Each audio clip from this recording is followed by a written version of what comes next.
dans le prochain épisode de Demain nous appartient. Tandis que Justin est suspecté d'être responsable de l'explosion du mât et de l'agression d'Alex, Nathan parvient à se faire engager à la paillote. En parallèle, Manon craque pour Nordine. Attention, les paragraphes qui suivent contiennent des spoilers sur l'épisode de Demain nous appartient diffusé demain soir sur TF1. Si vous ne voulez rien savoir, ne lisez pas ce qui suit. Jeudi 30 juin dans Demain nous appartient. Justin est suspecté par la police après l'agression dont il a été victime au mât. Alex souffre de douleurs à la nuque. Robin, qui lui a porté secours, lui apprend que le fonds de caisse et l'argent pour la rénovation du ponton ont été volés et que c'est donc ça que cherchait son agresseur.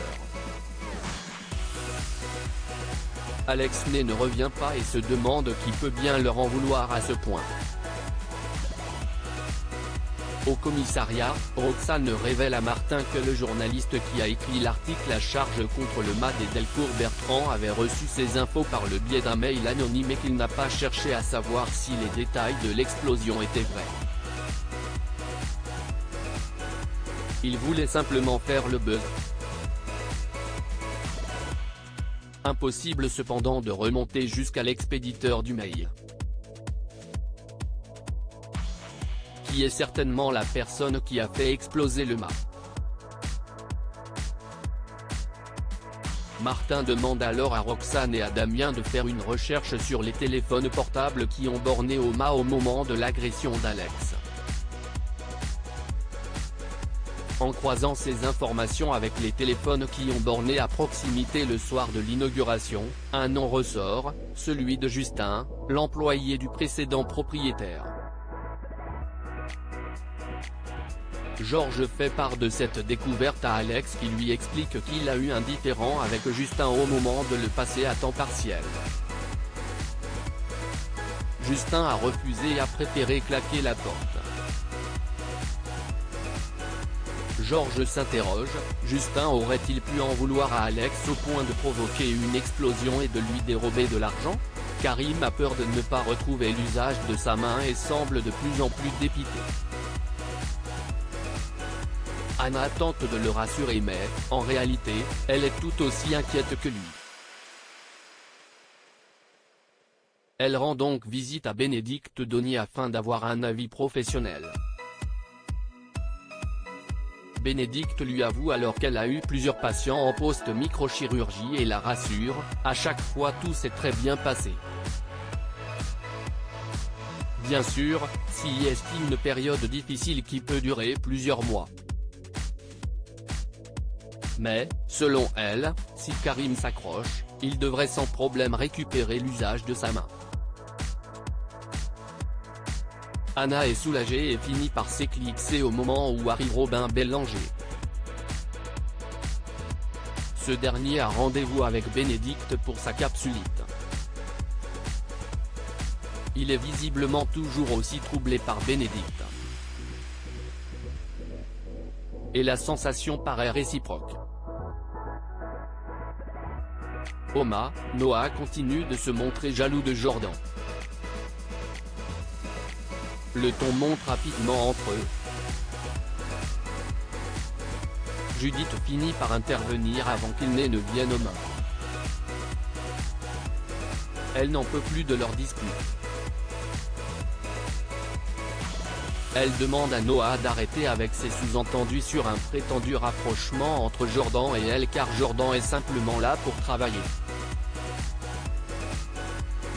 Au commissariat, Justin est auditionné par Martin. Il admet être passé au mât le soir de l'inauguration pour jeter un œil à la fête, mais assure ne pas être resté. Nordine apporte à Martin de l'argent liquide retrouvé dans la salle de bain de Justin pendant la perquisition de son domicile. Mis au pied du mur, Justin avoue à Martin avoir volé cet argent au mât. Il estime qu'Alex lui devait cette somme puisqu'il s'était engagé à le garder. Justin jure cependant qu'il n'a pas saboté la soirée d'inauguration. Il avoue également avoir aperçu quelqu'un qui observait le mât le jour où il a volé l'argent. Mais il ne l'a pas bien vu et ne peut pas le décrire. Martin, qui ne le croit pas, le place en garde à vue.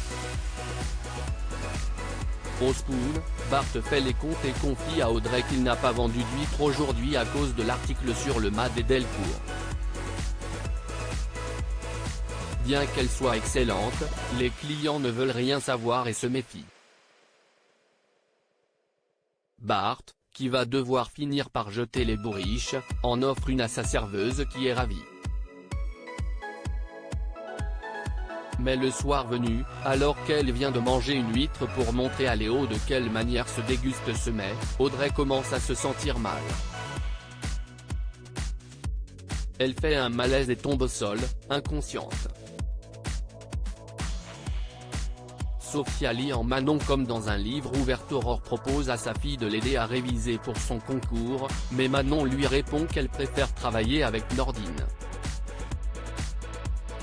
L'apprenti flic se rend ensuite dans la chambre de Sophia pour lui emprunter un top, et sa sœur ne peut s'empêcher de la titiller au sujet de Nordine. Elle est persuadée qu'elle a flashé sur lui. Manon dément et assure qu'elle le trouve simplement sympa. Plus tard, elle retrouve Nordine au Spoon à l'heure du déjeuner pour réviser. Sophia débarque et les interrompt pour enfin faire la rencontre de Nordine, dont sa sœur parle tant. Nordine annonce alors à Manon qu'il doit retourner travailler et quitte le Spoon. Sophia s'amuse ensuite à faire croire à sa sœur qu'elle trouve Nordine quelque peu commun. Une remarque qui ne plaît pas à Manon qui assure que Nordine n'a rien de Monsieur Tout-le-Monde. Pour elle, il est vif, doux, attentionné, et drôle. Sophia fait alors remarquer à sa sœur qu'elle a les yeux qui brillent quand elle parle de Nordine. Pour elle, si est évident, Manon craque pour le jeune flic. Nathan provoque le destin à quelques jours des résultats du bac, Mona est terriblement angoissée. Nathan l'incitait à positiver et lui fait savoir que s'il obtient le bac, ce sera grâce à elle. Mona est contente d'avoir pu l'accueillir à la coloc et lui fait savoir qu'il peut rester encore quelques jours. Soraya et Nora ont donné leur accord. Mona demande ensuite à Nathan quels sont ses projets pour les vacances, et le jeune homme lui répond qu'il va rester à 7 et qu'il cherche un job d'été. Il a demandé à Charlie de le recruter à la Paillote, mais elle a refusé. Pourtant, Nathan se voit très bien travailler là-bas. Mona, qui le sent extrêmement motivé, le pousse alors à retourner voir Charlie pour la faire changer Davis. Bien décidé à prouver ses talents, Nathan débarque sur la plage et tente d'ambiancer les clients de la Paillote avec de la musique. Mais Charlie, très remonté, lui demande d'arrêter et de laisser ses clients tranquilles. Profitant de l'absence de son ami, qui est parti faire des courses, Nathan continue pourtant de mettre l'ambiance sur la plage. Sylvain est ravi de la situation, il pousse les clients à consommer, et n'hésite pas à féliciter Charlie à son retour. La jeune femme fait alors croire qu'elle a eu l'idée d'engager Nathan. Face à ce succès, Charlie finit donc par accepter d'embaucher Nathan. Après négociation, le jeune homme obtient un salaire fixe, 5% sur les boissons, et un t-shirt avec le logo de la Paillote.